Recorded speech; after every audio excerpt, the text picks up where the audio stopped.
The foreword. Lewis Carroll was a bundle of contradictions, like the Wonderland he created.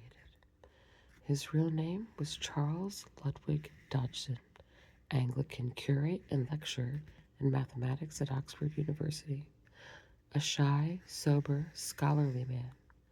But to a few lucky children, he was a whimsical friend, a maker of riddles and a spinner of fantastic tales. One of these children was Alice Pleasance Liddell, daughter of an Oxford dean. While she and her sisters were boating with Mr. Dodgson one summer day in 1862, he began to tell them the marvelous dream adventures of an imaginary Alice in a topsy-turvy world. The real Alice was so thrilled with these fancies that Mr. Dodgson spent many sleepless nights writing them in a little book to give to her for Christmas. By 1865, he had added more stories, and Alice's Adventures in Wonderland was then published under his pen name, with the wonderful illustrations by Sir John Tenniel, which to us now seem so inseparable a part of the text. 7 years later came Through the Looking Glass. Both books are here presented as they were written. Since then, statesmen with grave responsibilities have turned to these incomparable books for refreshment, and soldiers have drawn strength from them before battle. Queen Victoria was so entranced by Alice that she asked Mr. Dodgson to dedicate his next book to her. It turned out to be a ponderous treatise on mathematics. Alice Liddell's own handwritten copy survives to this day.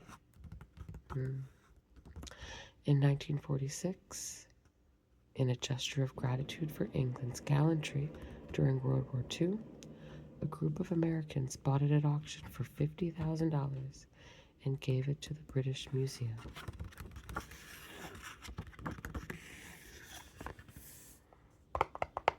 Chapter 1. Down the Rabbit Hole. Alice was beginning to get very tired of sitting by her sister on the bank and of having nothing to do. Once or twice she had peeped into the book her sister was reading, but it had no pictures or conversations in it. And what is the use of a book, thought Alice, without pictures or conversations? So she was considering, in her own mind, as well as she could, for the hot day made her feel very sleepy and stupid, whether the pleasure of making a daisy chain would be worth the trouble of getting up and picking the daisies, when suddenly a white rabbit with pink eyes ran close by her. There was nothing so very remarkable in that, nor did Alice think it so very much out of the way to hear the rabbit say to itself, oh dear, I shall be too late."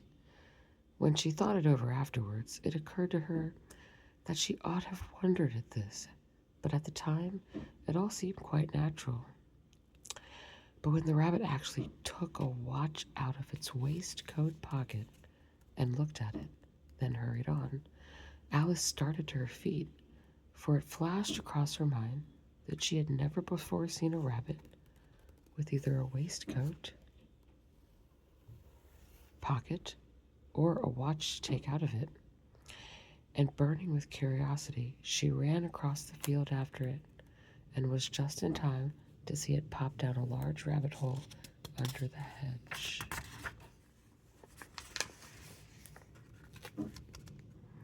In another moment, down went Alice after it, never once considering how in the world she was to get out again. The rabbit hole went straight on like a tunnel for some way, and then dipped suddenly down, so suddenly that Alice had not a moment to think about stopping herself before she found herself falling down what seemed to be a very deep well. Either the well was very deep, or she fell very slowly, for she had plenty of time as she went down to look about her and to wonder what was going to happen next. First, she tried to look down and make out what she was coming to, but it was too dark to see anything. Then, she looked at the sides of the well and noticed that they were filled with cupboards and bookshelves. Here and there, she saw maps and pictures hung upon pegs. She took a jar from one of the shelves as she passed it. It was labeled orange marmalade, but to her great disappointment, it was empty. She did not like to drop the jar for fear of killing somebody underneath, so she managed to put it onto one of the cupboards as she fell past it. Well, Alice thought to herself, after such a fall as this, I shall think nothing of tumbling downstairs. How brave they'll all think me at home. Why, I wouldn't say anything about it even if I fell off the top of the house, which was very likely true. Down, down, down. Would the fall never come to an end? I wonder how many miles I would have fallen by this time, she said aloud. I must be getting somewhere near the center of the earth. Let me see. That would be 4,000 miles down, I think. For, you see, Alice had learned several things of this sort in her lessons in the schoolroom, and though this was not a very good opportunity for showing off her knowledge, as there was no one to listen to her, still it was good practice to say it over. Yes, that's about the right distance, but then I wonder what latitude or longitude I've got to. Alice had not the slightest idea what latitude was, or longitude either, but she thought they were nice, grand words to say.